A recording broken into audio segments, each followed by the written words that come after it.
Bonjour, bonsoir à toutes et à tous. Bienvenue dans l'émission FDM Toulouse Foot, celle qui parle du TFC pendant 1 heure. D'ailleurs, c'est la seule sur la bande FM à le faire.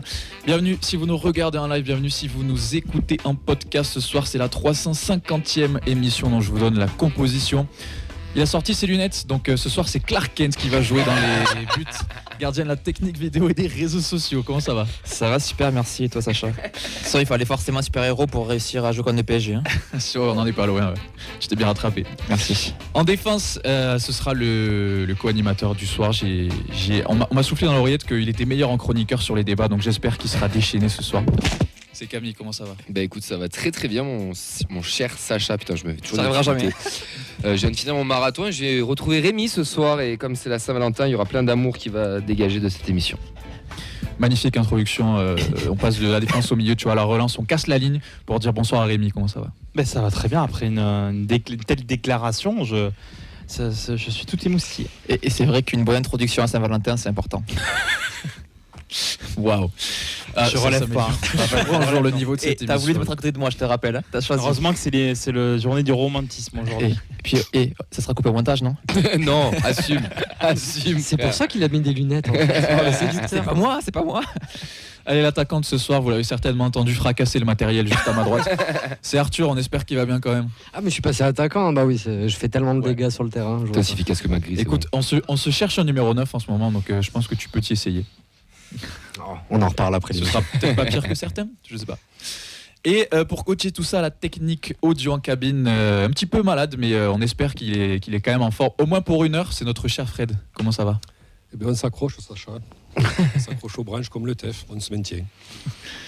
C'est une belle déclaration aussi, il y en a beaucoup ce soir. Que des poètes. Pour les auditeurs, ça a été vraiment du live, puisqu'on a un peu entendu les coulisses, les 30 secondes avant le bonjour, bonsoir. On a rien à cacher, tu sais. Non. Fred, il y a 1 an, on partait à Lisbonne. C'est vrai. Voilà, c'était ma déclaration du soir. Tu te souviens ? Oui. C'était beau. Est-ce que vous avez retrouvé ce vigile avec qui vous avez partagé un moment intime en fouille ? Non. C'est l'anniversaire jour pour jour ? Ouais, on est parti le 14 et le match c'était le 15. Et ben, je pense que là, on était dans le bus à 20h. Ouais. On mélangeait les arachides avec les fruits rouges. Avec les fruits rouges. Et alors qui m'a dit, oh, c'est quoi que t'as connerie encore ? Et après, c'est devenu un classique de Dep. Comme quoi. Ah bah c'est sûr que c'est un sacré dep. Ouais, dans une demi-heure, il dormait là, parce qu'il mangeait ses premières cacahuètes. Parce que j'étais en train de manger. Mon Dieu, allez, on vous donne le programme de cette émission, comme d'habitude, les actus du TFC avec le calendrier de l'Académie des Féminines pour ce week-end. On aura la grosse preview de TFC PSG avec le président des Indians Tolosa, Clément, qui sera avec nous par téléphone, ainsi que Marion Hidalgo, journaliste à RMC, qui viendra nous parler un petit peu de cette équipe du PSG. Et puis juste avant, on aura notre débat du soir sur la place des jeunes, des pitchouns dans cette deuxième partie de saison. Est-ce qu'on peut leur donner plus de temps de jeu, les intégrer dans le 11, ou est-ce qu'il faut plutôt les protéger et pas s'emballer ? Préparez vos arguments pour nous donner vos avis. Nous, on embrasse les absents Nadia, Elliot, Mathilde, Mehdi, Nathan, Oxens, Clément et Ben, ça fait du monde, mais on les salue et puis on vous invite à réagir avec nous en direct, en commentaire sur tous nos réseaux sociaux, sur Twitter X, le compte FDM Toulouse, sur les lives Facebook de la feuille de match de Radio Occitania, sur le live YouTube, sur Twitch aussi. Et puis si vous voulez nous appeler pour réagir en direct, ça se passe au 05 61 80 40 40, c'est gratuit et Fred se fera une joie de vous recevoir. On est parti pour la 350e émission.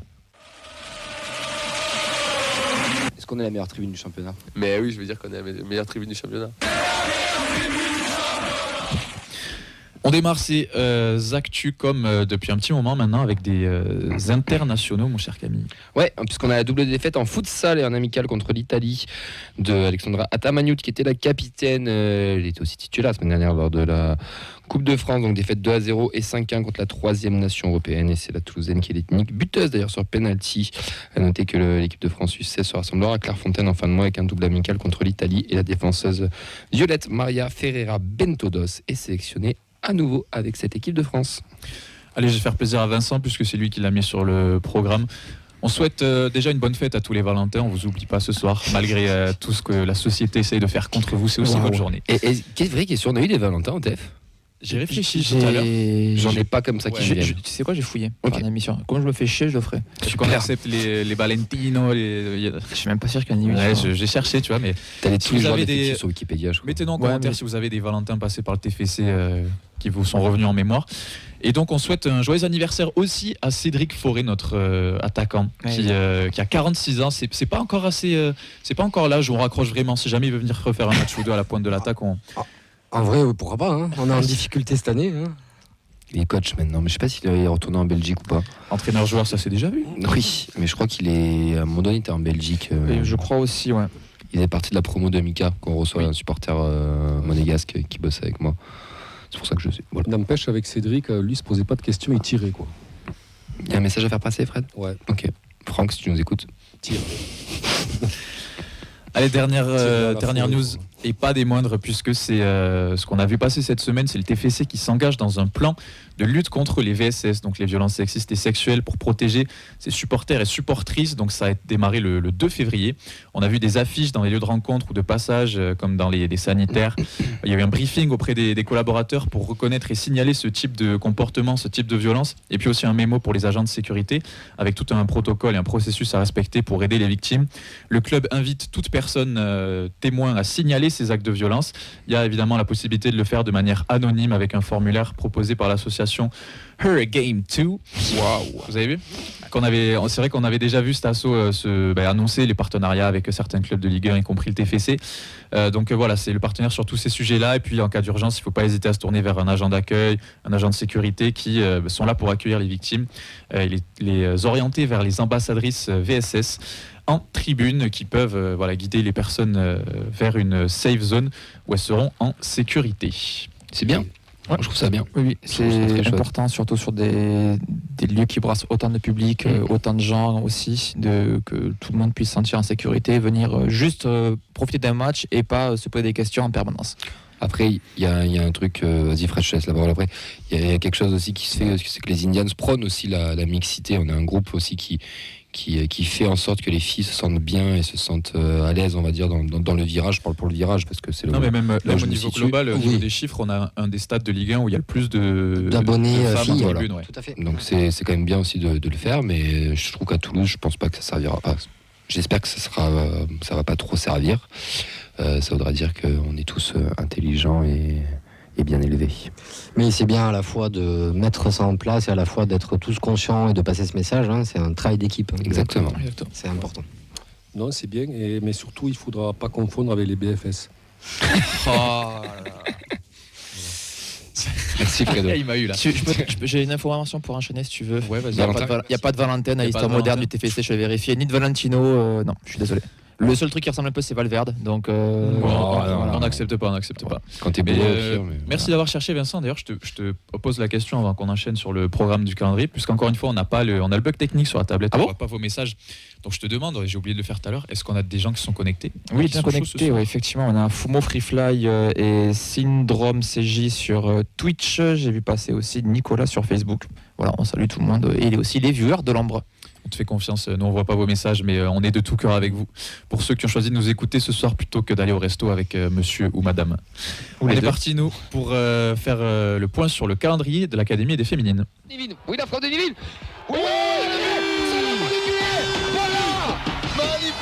L'ancienne Marseillaise qui marque contre l'OM, et ça, c'est pas beau. On démarre avec la préformation comme d'habitude, les informations de la Fabrique Violette. Les vacances scolaires ont démarré, mais il y a quand même une équipe qui joue, c'est nos U14 qui se déplacent du côté de l'AC Garona pour un match en retard. Tous les autres sont au repos. Qu'est-ce qui se passe pour la N3, Camille ? C'est du derby ce week-end, il n'y a que beaucoup de derby. On reçoit Blagnac, donc ce sera samedi à 15h sur l'annexe 1. Ils sont 10e, Blagnac et le TEF est 3e. On a aussi les U19 qui vont jouer un derby puisque ce sera face à Colomiers. Là, ce sera dimanche à 11h sur l'annexe 1. Le TFC est leader et Colomiers est 8e. Et les 17, eux, seront à la réception de Rodez dimanche, pareil, à 14h30 et sur l'annexe Brice-Taton. Le TFC est 6e et Rodez est 9e à 3 points. Du côté des filles, il y a un match en jeu du côté de la Seconde Ligue, puisque c'est le déplacement à Orléans, donc dimanche à 13h. Il faut savoir que Orléans, c'est la dernière équipe au classement et que nous, on est 3e. Et il y a un scénario où on peut passer sur cette deuxième marche du podium, puisqu'il y a un Le Mans-Lens qui va se jouer dans la même journée. Et donc, si on arrive à faire le travail à battre Orléans et que Le Mans perd à Lens, face à Lens, on peut monter sur la deuxième marche du podium et repartir sur une dynamique positive après ce qui s'est passé en Coupe de France et le beau parcours, et essayer d'aller chercher cette montée que les filles se sont faire le droit d'y rêver, donc il faut faire le travail. Ouais, puis il faut se remettre la tête à l'endroit. Elles sont sur une bonne dynamique en championnat, même s'il y a eu un petit un partout à Saint-Malo, mais qui était un bon point pris vu la physionomie du match. Le groupe est de nouveau au complet. Les 19 jouent pas ce week-end, donc il y aura peut-être aussi quelques 19 pour renforcer un petit peu le groupe. Donc ça devrait le faire. Et apparemment, on nous dit que le match a été avancé il a été avancé à 13h, le match des filles à Orléans. Donc voilà, il va falloir faire le taf. C'est pas facile parce que ça va être un bloc bas, et que face au bloc bas, c'est toujours un petit peu compliqué. Mais elles ont le talent et tout pour réussir là-bas. Et on fera le débrief mardi avec Antoine. Ouais, dans tous les cas, on vous donnera ce résultat lundi avec tous les autres, puisqu'il y a aussi un autre match chez les filles, c'est celui de la R1 qui se déplace à Rodez, c'est dimanche à 15h. Là aussi, c'est un match en retard. Le RAF est 4e, et donc une victoire ou un nul, ça permettrait de reprendre la tête. On connaît aussi l'affiche du 8e de finale de Coupe Occitanie, puisque les filles sont toujours en lice. Ce sera contre Colomiers 2, donc une équipe de R2, l'échelon juste en dessous. Ça se passera le samedi 1er mars à 20h. Les U19 sont au repos, mais voilà, c'est l'ensemble du calendrier qu'on vous poste dès 16h le vendredi, et puis vous aurez tous les résultats des équipes du TFC de ce week-end dès lundi à 16h sur les réseaux, et comme Camille vous l'a rappelé, on en reparlera aussi mardi. C'est l'heure de notre débat pour enchaîner sur l'installation des jeunes. Est-ce qu'on doit les mettre en avant, ou attention à l'emballement? Le capitaine, c'est celui qui a la barre, quoi, et qui conduit le bateau. C'est à nous de décider qu'est-ce qu'on veut faire cette saison. Si on veut jouer le haut, si on veut jouer le bas. Et après, t'as les moussaillons. C'est ceux qui rentrent qui vont faire la différence. Et c'est tous ensemble aujourd'hui, on va chercher un résultat. Allez, Mais il manque ce jingle, tu vois. Qui est-ce qu'on félicite pour cette magnifique rime plus que riche en ce jour de poésie et de déclaration? C'est un auditeur qui nous l'a fait, ce jingle. Je ne sais plus du tout. J'espère qu'il se reconnaîtra. Il faut retrouver son nom. Mais ouais, on l'a sur les mails. C'est pas Dylan? Je m'en souviens plus. Mais je vais aller checker ça. Un supporter qui nous l'avait fait, un chroniqueur. Il est dans les mails, c'est sûr. Les jeunes, c'est Rémi qui nous a demandé de parler de ce débat. Déjà, première question, est-ce que le titre te va bien, Rémi? C'est bon ou pas? Très bien. Ok, super. C'est validé. Je vais vous donner le temps de jeu de nos pitchouns, donc des contrats pro qu'on a. Donc on a du. C'est bien Dylan, pardon. Dylan, superbe, merci Vincent pour la précision. N'Jouma, lui, il a fait 2 matchs, 34 minutes, 1 but. Zuliani, 2 matchs, 12 minutes au total. Canvo, c'est sur Canal+, avec 634 minutes, 10 matchs, dont 7 titularisations. Messali, qui le suit derrière, avec 7 matchs, 4 titularisations et 332 minutes. Araj, Metali, Westbauer, Lamadi, malheureusement, ont 0 minutes, ainsi que Lacombe, qui est aussi numéro 3 ou 4, je sais pas, je n'arrive pas vraiment à voir la hiérarchie, parce qu'il est en balance avec Nchindra aussi. Et Saka, qui lui a eu 27 minutes en coupe. Donc autant dans les chiffres comme ça, on voit clairement que Canvo et Messali se dégagent en termes de temps de jeu dans des postes où on était, on va dire, en difficulté avec cet effectif.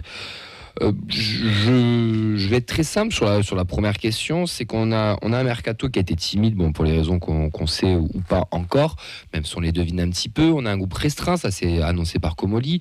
La direction voulait faire signer des jeunes avec un certain pourcentage. Donc, est-ce que pour vous, le fait qu'on ait ces jeunes qui soient là et qui commencent à gratter du temps de jeu parce qu'on a des absents, etc., on est dans une cohérence totale du club de ce qu'on nous a annoncé, ou alors parce qu'on a loupé quelque chose au mercato? Moi, je pense que c'est comme souvent, c'est plus un concours de circonstances sur certains profils. T'as bien fait de ne pas mettre Guillaume Rest dans la liste, parce que je considère qu'il est vraiment à part maintenant. Bah oui, non, il était titulaire l'année dernière. Avec tout ce qu'il a eu. Moi, c'est ceux de cette année, ouais. Mais tu vois, des garçons comme N'Jouma, comme Zuliani, je pense que c'est justement à cause de ces effectifs réduits, des blessures qu'il y a pu y avoir, qu'ils ont pu se montrer. Typiquement, dimanche dernier à Auxerre, s'il n'y a pas d'alerte pour Joshua King, je ne suis pas sûr qu'on le voit N'Jouma de toute la partie. Donc tu as Magri qui rentre précipitamment, il faut autre chose pour amener de la nouveauté sur le plan offensif, mais c'est plus un concours de circonstances. Et c'est vrai que sur ce truc de vraiment lancer les jeunes, on y va peut-être un peu en retrait à part sur la coupe, mais quand tu es un pitchoun, c'est aussi à toi de à toi de te gagner ton temps de jeu. Je trouve que Messali l'a très bien fait, que Edjouma est arrivé à le faire, que Canvo l'a magnifiquement fait. Et il y en a d'autres qui poussent un petit peu. Donc ça va de corrélation avec ce qui s'est passé au mercato. Mais je trouve qu'on fait quand même très peu de choses sur les possibilités qu'on a pour leur donner vraiment du temps. Parce que on va pas se mentir que moi le premier, surtout à la sortie du match de Guingamp, il y avait beaucoup de gens qui disaient tant qu'à montrer aucune envie à être nul, autant envoyer les jeunes. C'est le discours qu'on a à chaud et c'est pas comme ça que ça se passe dans la vraie vie, mais je trouve qu'il pourrait y avoir du mieux vraiment sur cette gestion-là. Alors du coup, moi, à cette question, c'est maintenant, pour moi, c'est même sur la période de la petite éclaircie en fait de la situation, c'est-à-dire que je crois l'avoir dit après Guingamp et à chaud, mais pour moi, j'ai pas changé de discours. Moi, les Agdad, Zaïd et Babika, je veux plus les voir. Je veux plus les voir sur un terrain. C'est-à-dire qu'en fait, pour voir, ils ont eu leur chance parce qu'en fait, on parle du mercato timide. Moi, j'ai plutôt envie de dire, mis à part Sidibé, effectivement, et King, le mercato raté. Criswell, la défense, ouais. Ah non, oui, alors non, je parle des rotations. Pardon, je me positionne sur les rotations parce que pour moi, les jeunes, j'aurais dû commencer comme ça. J'aspire pas à ce qu'ils soient titulaires. Moi, je veux des jeunes, mais je veux pas demander qu'ils prennent la place. Il y a des statuts dans un vestiaire, il y a des statuts dans une équipe. Mais par contre, sur les rotations, moi aujourd'hui, je ne comprendrai plus d'avoir effectivement d'avoir des joueurs qui passent devant eux. L'exemple type, c'est vraiment Messali pour le coup, qui lui en fait s'installe tranquillement. Il n'en fait pas trop, mais par contre, il répond présent, il fait le job. Et les 3 joueurs que j'ai cités précédemment ont eu leur chance et ils n'ont jamais fait le job. Ils font pas le job. C'est-à-dire que même sur des adversaires ou dans des situations qui effectivement pourraient leur permettre de se montrer, ils ne le font pas. Et je vais plutôt tendance à avoir alors pas l'exigence, le contraire, pardon, j'ai plus le mot là qui m'arrive dessus. La bienveillance. La bienveillance, voilà. Pour un jeune qui, à la limite, effectivement, fait ses premières minutes, c'est compliqué des fois quand tout va dépendre de l'état d'esprit, mais ces joueurs-là, et on le redit, c'est que en fait, ils n'ont pas d'émotion. Enfin, ils nous transmettent rien, en fait, ces joueurs qui rentrent dans la rotation. Et vous le dites tous les mardis, quand je vous écoute à l'émission, que le banc n'apporte rien, en fait. À chaque fois, il n'apporte rien sur ces entrées en jeu. Donc on a mal construit notre effectif ou on doit faire plus confiance à ces jeunes-là?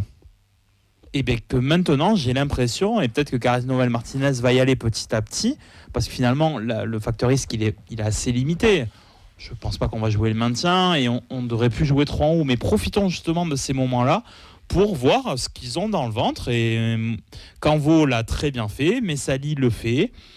Edjouma, ça demande à... Alors, est-ce que c'est un coup de réussite incroyable parce qu'on connaît son parcours aussi. 34 minutes en 2 matchs, Edjouma, tu peux pas te faire un avis dessus. Enfin... Non, mais voilà, c'est-à-dire que je demande à revoir. Ouais. Du coup. Je demande à revoir. Ça, j'entends. Et après, Saka, parce qu'après, les autres, ils partent quand même de beaucoup plus loin. En tout cas, je pense. Saka, c'est plus jeune. Hein. Alors, Saka, c'est plus jeune. Il a 17 ans. Saka, c'est plus jeune. Il a quand même fait quelques feuilles de match. Non, on l'a jamais eu. Pas l'émission. Hein. Ouais, on l'a jamais si, il est sur la. Mais si, il rentre. non, on l'a jamais eu à l'émission. Ok, je l'avais pas. Elle a mis Je crois que finalement, je le préfère comme animateur en fait. Que chroniqueur. Non, mais voilà. Moi, à cette question, pour moi, c'est un vrai oui parce que ça va me faire. Moi, ça va m'embêter de continuer à voir certains joueurs que j'ai plus envie de voir. Et justement, beaucoup y ont figuré sur les feuilles de match. Il y en a pas mal, il y en a souvent. Ils rentrent pas forcément en jeu tout le temps, d'ailleurs. Arthur, est-ce que tu penses qu'on doit leur faire peut-être plus confiance, ou alors que tout simplement, s'ils ne rentrent pas, c'est qu'on considère aussi qu'ils n'ont peut-être pas forcément le niveau, tout simplement? Oui, moi je peux imaginer que le mercato, on l'a pas bien réussi par défaut, de par les contraintes qu'on connaît, et on en a déjà parlé. Même l'été dernier, par de manque de moyens financiers. Et donc, il y a un discours de Komouli en disant « je veux tant de proportions de Pichoun ». En fait, je pense que c'est aussi par défaut de se dire que est-ce qu'on va acheter des Agdag en panic buy ou se faire prêter des joueurs comme ça, ou est-ce qu'on fait confiance à nos jeunes? Moi, je trouve qu'on a un effectif réduit aussi. Si on ne voit pas tous les jeunes plusieurs matchs d'affilée ou plusieurs matchs, c'est peut-être pas pour rien. Ceux qui peuvent s'imposer, ils le font. Canvo, par exemple, l'a fait. Parce qu'il y a une place à prendre et parce qu'il est compétent. Les autres, je pense que malheureusement, il manque peut-être une petite marche ou deux pour qu'on puisse les voir régulièrement. Mais si on me demande mon avis personnel, moi, je serais vraiment d'avis de les lancer. Comme tu disais, a priori, on va pas jouer le maintien. Je pense qu'on va pas non plus jouer les places européennes. Donc là, sur la fin de saison, autant y aller à fond et pouvoir les faire jouer sans trop les exposer non plus. Ça peut être intéressant. Mais en fait, là, on parle de mercato. Mais je trouve que le mercato, surtout de cet été, il a été quand même très différent de ce qu'on avait l'habitude de voir. Parce que, en fait, tes pitchouns, tu les protèges. Ils grandissent beaucoup, ils passent beaucoup de temps près du groupe pro, souvent avant de débuter. Et là, cet été, tu as été chercher certains joueurs qui ne sont pas le profil qu'on va chercher d'habitude. D'habitude, on va chercher des très jeunes, des mecs qui n'ont pas 24, 25 ans et qui sont, mine de rien, même s'ils ne sont pas tous titulaires, qui sont en concurrence avec tes jeunes que toi, tu vas sortir. Alors que là, tu vas chercher un gars comme Zaitz, des gars plus expérimentés, qui sortent de ce schéma-là. Quand tu vas chercher des joueurs qui ont 21, 22, Kamanzi, quand il arrive, il a quoi, 20 ans, 21 Chris Well aussi. Ouais, voilà, c'est des joueurs qu'il faut qu'ils progressent aussi sur le terrain. Il faut qu'ils prennent du galon, donc il faut qu'ils aient du temps de jeu. Et donc, ils sont en concurrence avec Messali, qui a sensiblement qui a que 1 ou 2 ans de retard, je crois, sur Kamanzi. Et donc, il y a ce truc-là, mais là, sur le mercato que tu as fait, tu as été chercher des profils qui sont quand même assez différents et qui, normalement, s'ils ne marchent pas, tu sais que c'est des gars... tu as moins à perdre à lancer un jeune à la place, quoi, je trouve. Fred. Alors sur les jeunes, moi je trouve que on leur fait suivre le chemin, on va dire, normal d'un jeune qui a entre 18 et 20 ans et qui est en formation. C'est-à-dire qu'on en a fait signer 5, je crois. Ou plus même, je crois. Voilà. Entre 5 et 5. Enfin, cet été, je dirais même 7 ou 8, non?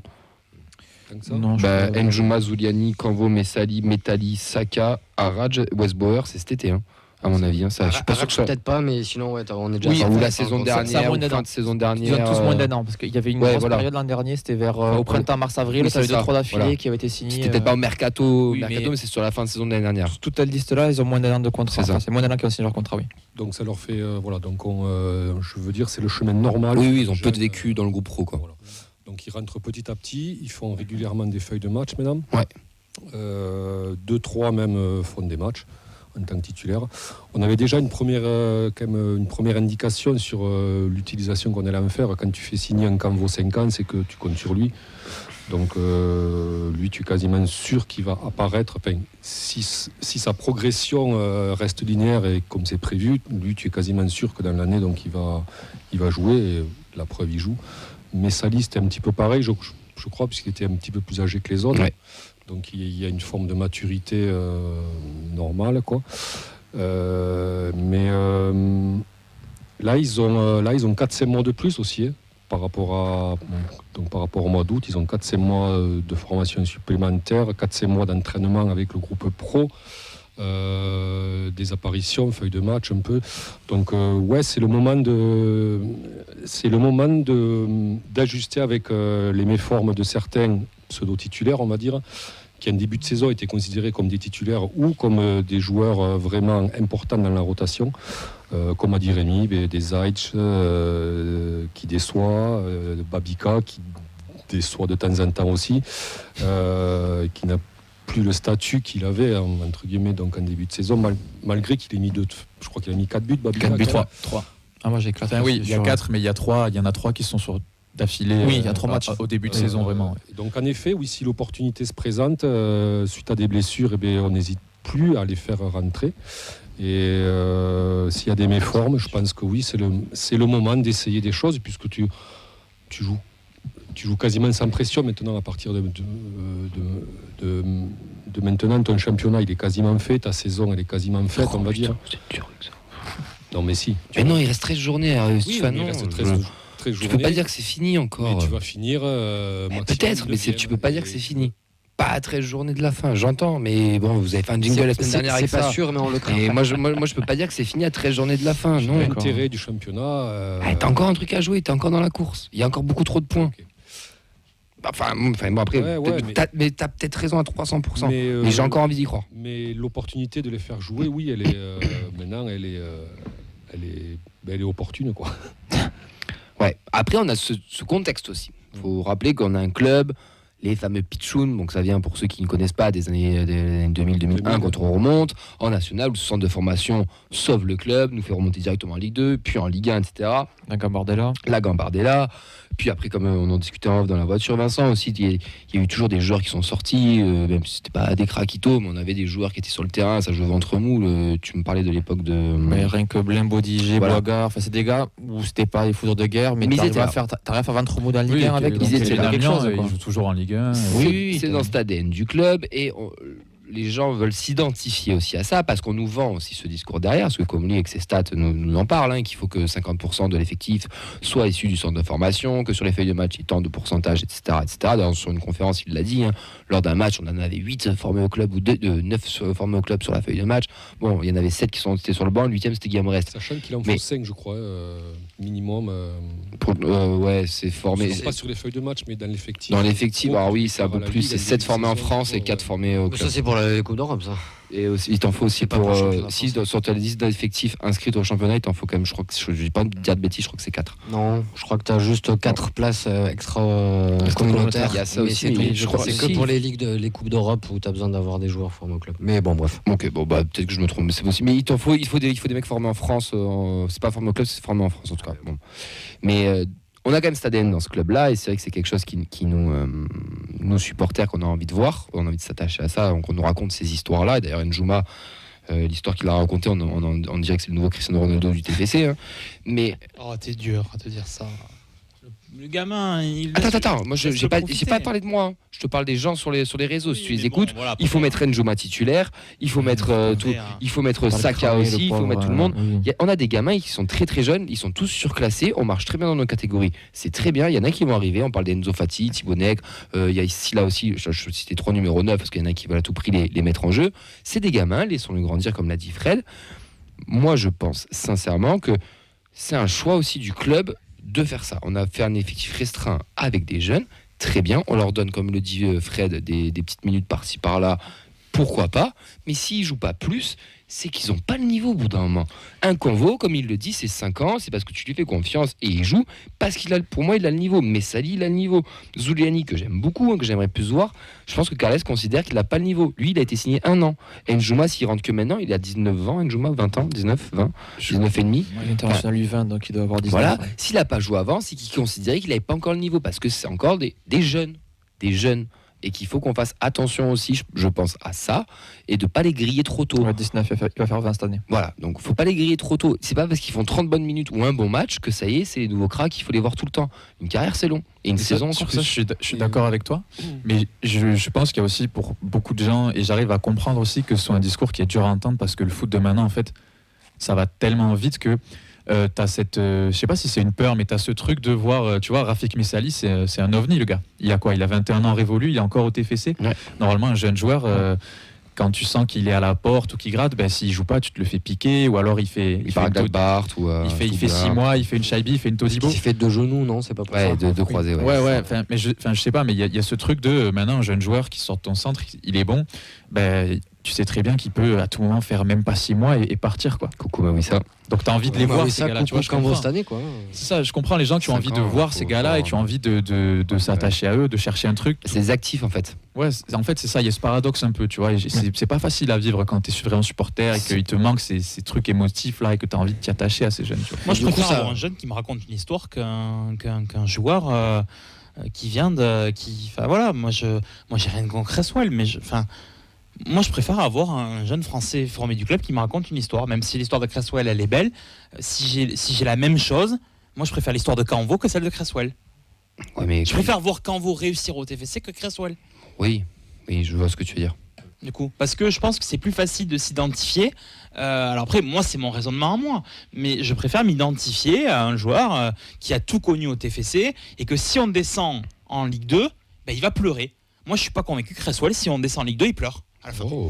Et ça c'est le foot émotionnel qu'on aime bien le jour de la Saint-Valentin. Après Cresswell t'as mis 4 patates. Je vous avais dit que ça serait Camours. Donc c'est lui qu'il faut qu'il performe. Non mais après Rémi, si dans un an Canvo il s'en va et si Cresswell reste, si dans 5 ans Cresswell est toujours là, Pas trop sortir les bandes.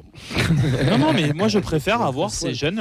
Parce que vous me parliez de Pichoun, mais vous avez juste oublié les Adli, les Koné, qui sont sortis il n'y a pas très longtemps que ça. Les gens aimaient ces joueurs-là. Enfin, moi, Koné, je sais qu'à l'époque il était beaucoup critiqué, mais il était quand même par son jeu, tout ça, etc. Mais c'est il y a longtemps quand même. Mais moi, quand je vois sa carrière aujourd'hui, moi ça me plaît. Voilà. Par contre, je suis désolé, j'ai adoré Rissilé, mais la carrière post-TFC, j'en ai rien à faire. Branco, c'est pareil. Hein. J'en ai rien à faire de ce jour-là. Par contre, quand t'as Koné qui est appelé par Deschamps en équipe de France, t'as ce petit côté fierté. Oui, le match, tu vas le regarder pourquoi ? Même le match Liechtenstein-France, tu vas regarder pourquoi ? Parce que, en tout cas, moi, c'est mon cas, parce que Manu Koné, il joue. Voilà. Alors après, sur le terme pitchoun, moi, je pense que c'est un peu... comment dire ? C'est un côté un peu légendaire, mais totalement. Mais il faut quand même se rappeler du contexte. C'était des jeunes qui ont commencé, donc ils n'ont pas commencé en Ligue 1, ils ont commencé en National, oui.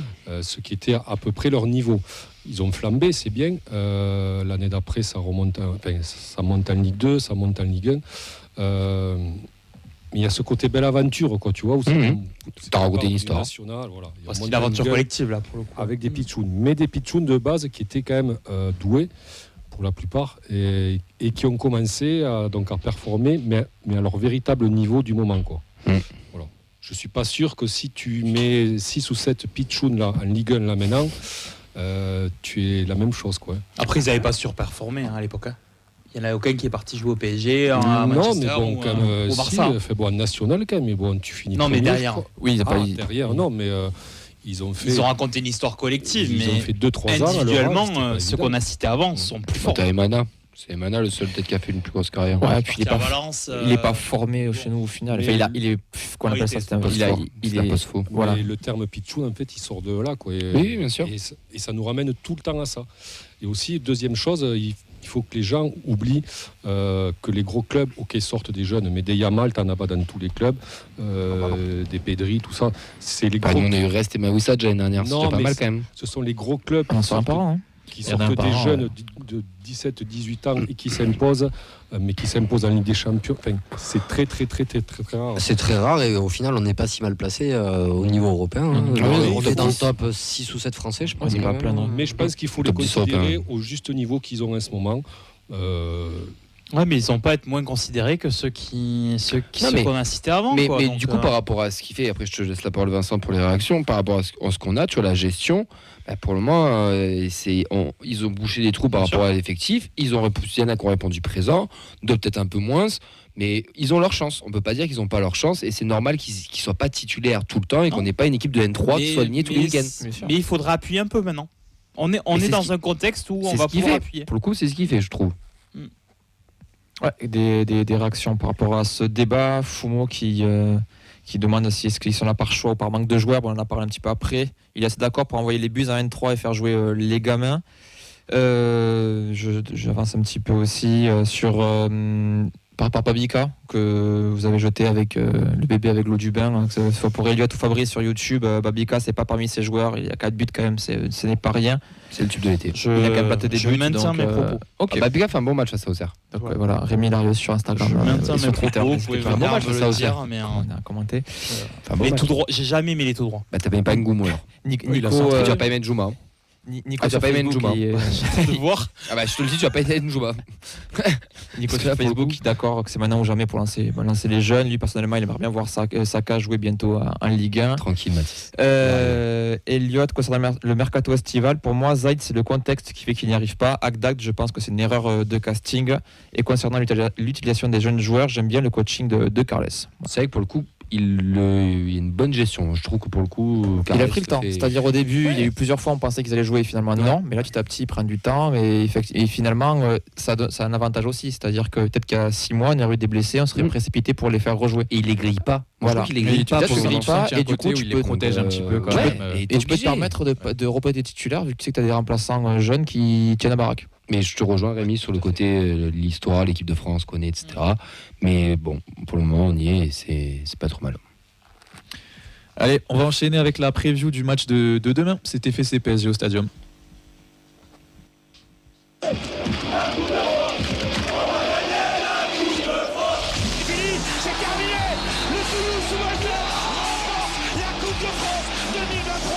va commencer cette preview. On va recevoir Clément, le président des Indians Tolosa. Comment ça va, Clément ? Ça va nickel, et vous ? Ça va en pleine prépa ? Ouais, dernier préparatif pour demain, on va finir tard, mais ça vaut le coup. Donc n'hésitez pas à les rejoindre si vous pouvez donner un coup de main, ça leur fera peut-être des heures de sommeil en plus. Clément, on te reçoit parce qu'il y a un week-end chargé puisque il y a un joli programme fait par les Indians. Est-ce que tu peux nous en dire un petit peu plus ? Ouais, à partir de demain déjà au stadium à 9h pour les membres, donc ceux qui ont accès aux informations sur le Telegram, il y aura la mise en place du tifo qu'on a préparé toute la semaine. Fin de mise en place, on enchaînera, on ira vers Croix-de-Pierre et à partir de 16h, donc il y a le Chorus là qui est un bar avec lequel on a un petit partenariat depuis le début de la saison qui ouvrira. Pent à 5 € et Tutti Quanti. Et 18h30, départ du cortège de Croix-de-Pierre. Ouais. Voilà, on traversera le pont pour aller on passe dans le stadium et on ira jusqu'à l'endroit de l'accueil de bus. On fera l'accueil de bus avant de rentrer dans le stade. Et après pour le reste, je vous laisse imaginer. On a préparé du lourd et on sera à la hauteur de l'événement. On est d'accord que même si on n'est pas Indians, on peut venir au cortège et à l'accueil de bus. Ouais, bien sûr. Ça, on a communiqué sur Twitter, sur Facebook. Là, c'est ouvert grand public. Le but, c'est qu'on soit un maximum. Qu'on passe une putain de bonne après-midi tous ensemble, la bonne avant-match, histoire de tous se retrouver, de kiffer quoi. Question Clem, comment le groupe vit un petit peu cette série de résultats où on sent que c'est un petit peu compliqué, que ça a un petit peu grondé aussi dans les tribunes, hein. On l'a vu face à Guingamp, t'as vu prendre la parole. Il y a une super banderole d'ailleurs de votre part aussi à Auxerre qui était pleine de légèreté et en même temps avec un message bien fort. Mais comment le groupe réagit ? C'est sûr que début janvier, quand on a regardé le calendrier qui était, juste après la victoire à Lens, là, quand on a vu le calendrier, on avait quand même 3 matchs plus qu'abordables à domicile. On avait un parcours qui commençait à être tracé avec encore une chatte immense au tirage en Coupe de France. Nous, on s'est vraiment parlé. Mi-janvier, on a dit il va falloir qu'on soit à la hauteur là parce que en 3-4 matchs, la saison elle peut devenir complètement zinzin. On peut se retrouver dans les 5 premiers, se retrouver à faire un parcours, à finir au Stade de France. C'est vrai qu'en un mois, sportivement, il y a un peu tout qui s'est écroulé. Donc, c'est vrai que là, les attendus sportifs dans les prochaines semaines, prochains mois, on va voir parce qu'on est quand même l'équipe qui est habituée à faire des séries positives puis négatives en alternance depuis maintenant 2 ans. Donc, on n'est pas à l'abri, on n'est jamais à l'abri de bonnes surprises. Mais c'est vrai que sportivement, c'est devenu compliqué. Après, si je peux revenir contre le match contre Guingamp. C'est vrai que moi j'ai l'impression que c'est un des premiers matchs ces dernières années où on a senti qu'il n'y avait pas d'envie sur le terrain, qu'il n'y avait pas de leader, qu'il n'y avait pas d'âme. Et c'est pour ça que nous on n'a pas du tout l'habitude de pourrir nos joueurs, etc. Mais à partir du moment où ils mouillent le maillot, quoi, on va pas reprocher à nos joueurs de pas être dans le top 5. Aujourd'hui, le débat est-ce qu'on a l'effectif pour être dans le top 5 ou pas. Je pense que tout le monde va dire que c'est quand même assez juste. Qu'il n'y a pas de mercato, etc. Donc, si sportivement on n'est pas content des résultats, c'est plus à la direction qu'il faut s'en prendre tant que nos joueurs se battent, quoi. Et contre Guingamp, franchement, c'était vraiment lamentable. Et c'est pour ça que c'est la première fois vraiment qu'on a vu beaucoup de gens commencer à partir avant la fin du match, qui étaient mécontents. Et c'était mon discours de leur dire si vous êtes mécontents, restez et dites-le, quoi.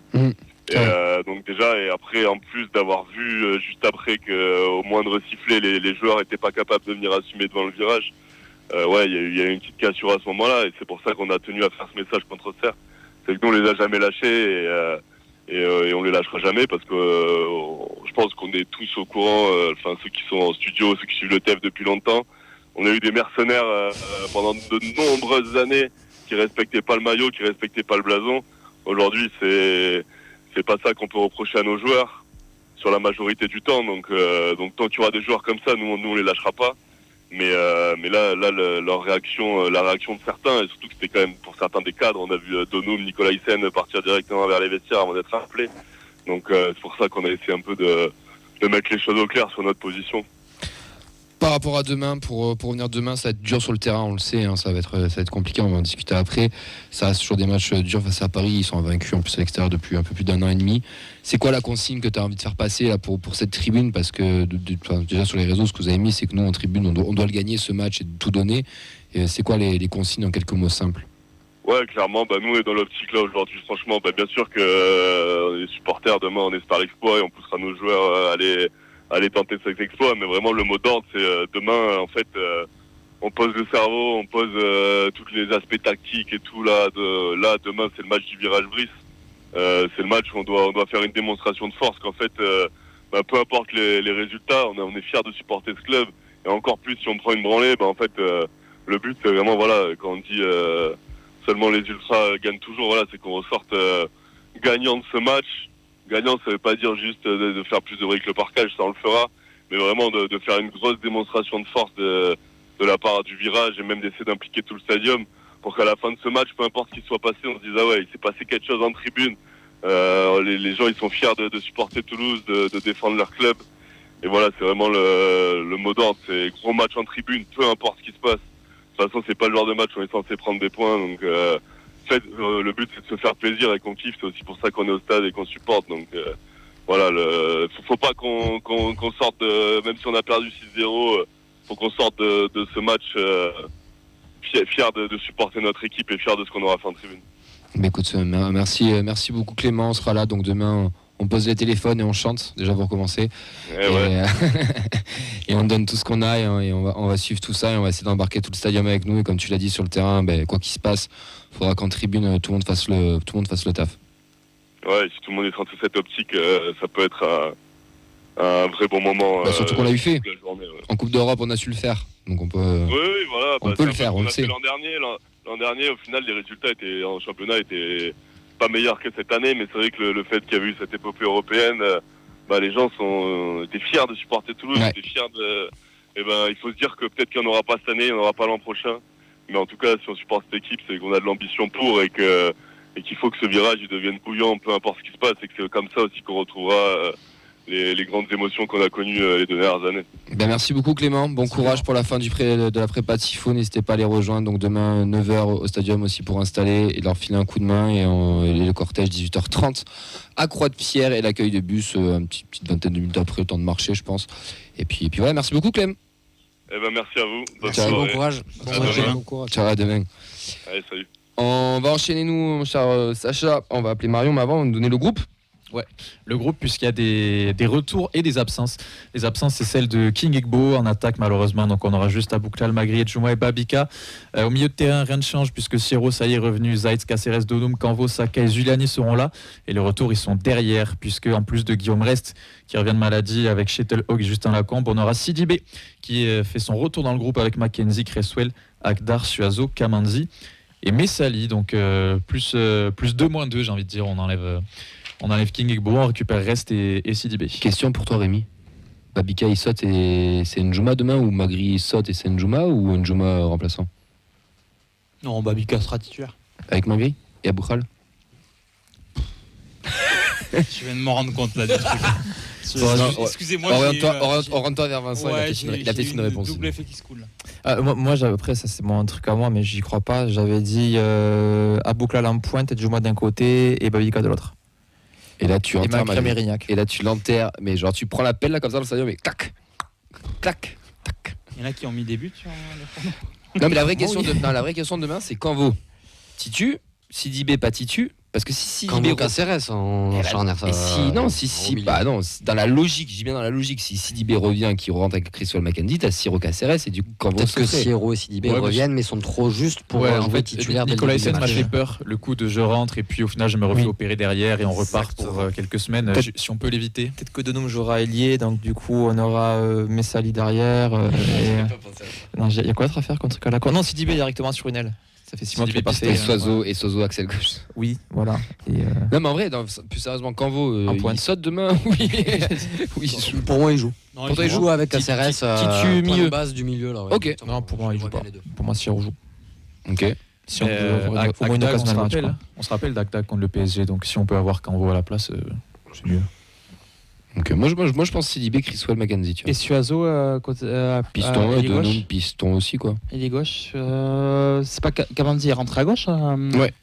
Il peut rentrer partout. Kamanzi Dimanche dernier, Kamanzi est rentré à gauche. Piston gauche, Suazo plus haut.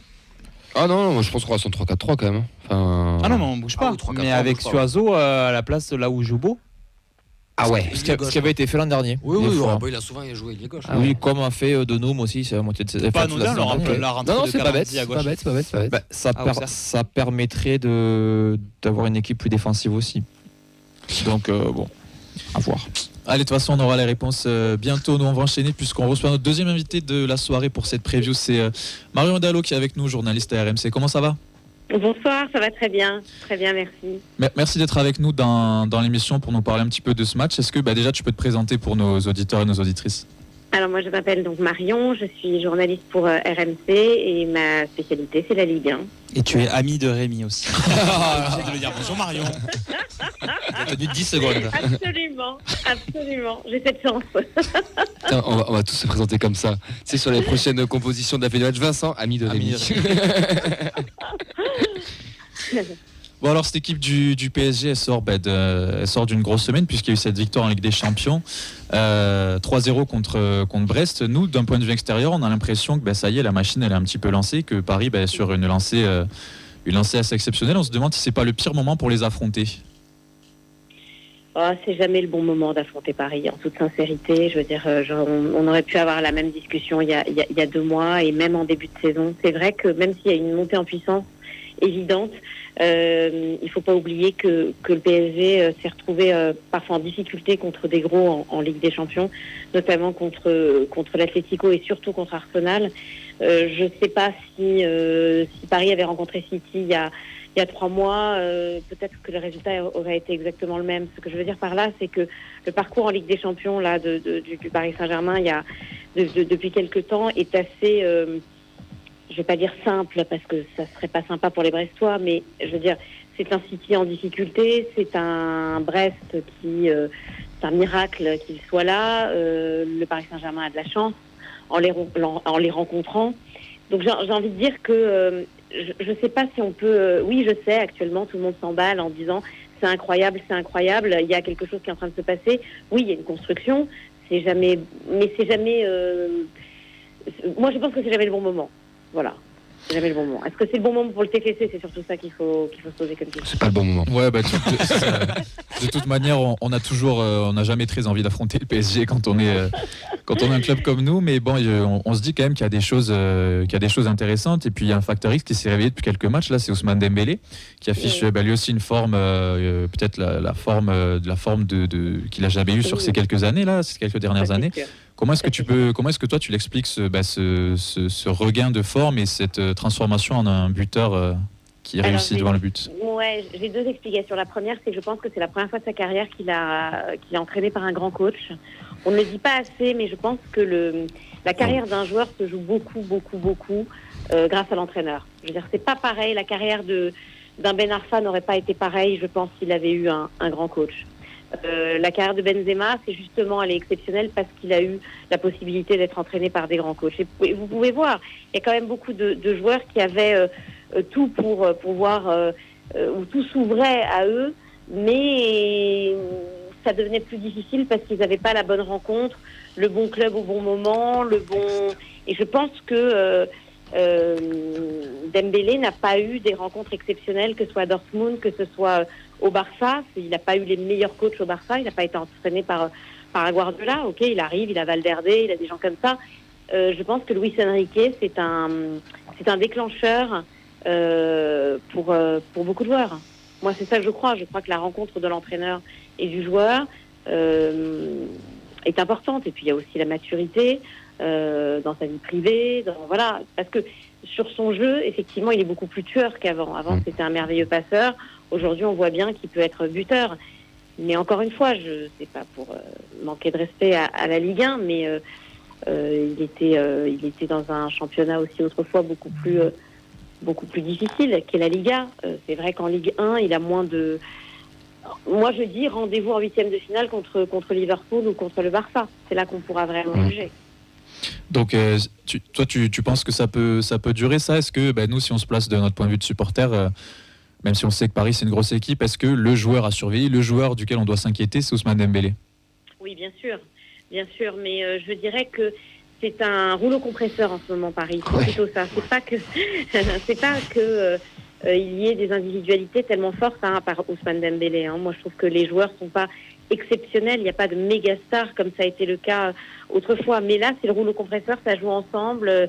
On n'a pas l'habitude vraiment de ça à Paris. Je veux dire, l'ADN de Paris, c'est toujours un buteur exceptionnel, même avant les Qataris. Je veux dire, ou une star, un joueur, un Rai, un Ginola, un Paoletta.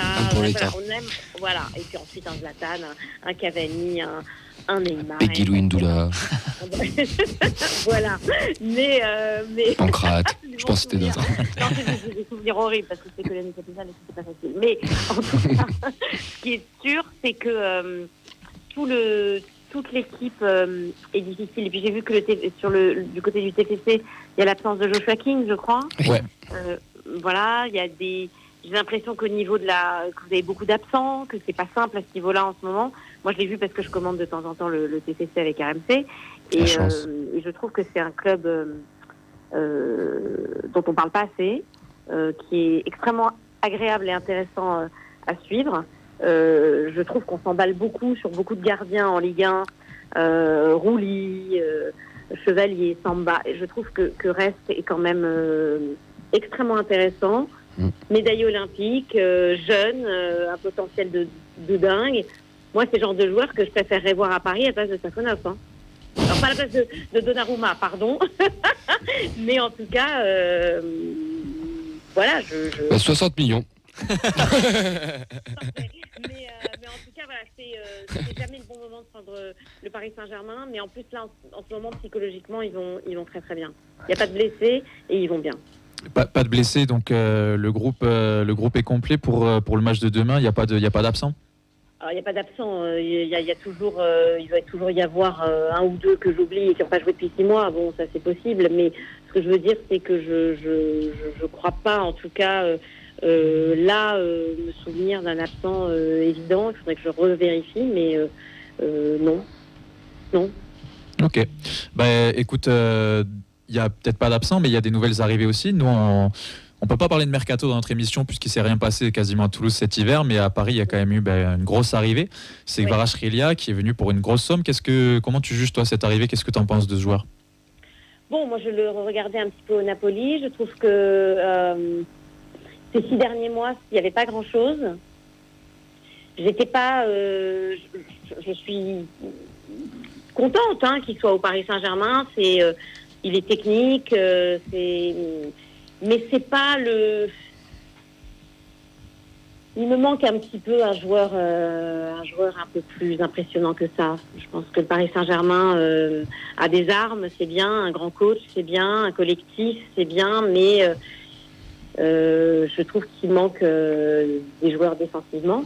C'est quand même le PSG, c'est quand même une équipe qui se prend au moins un but par match, donc il y a un problème défensif. Je pense qu'au milieu, il y a des manques aussi. Moi, j'aime bien Lille, mais bon, je pense pas que ce soit quand même le très haut niveau.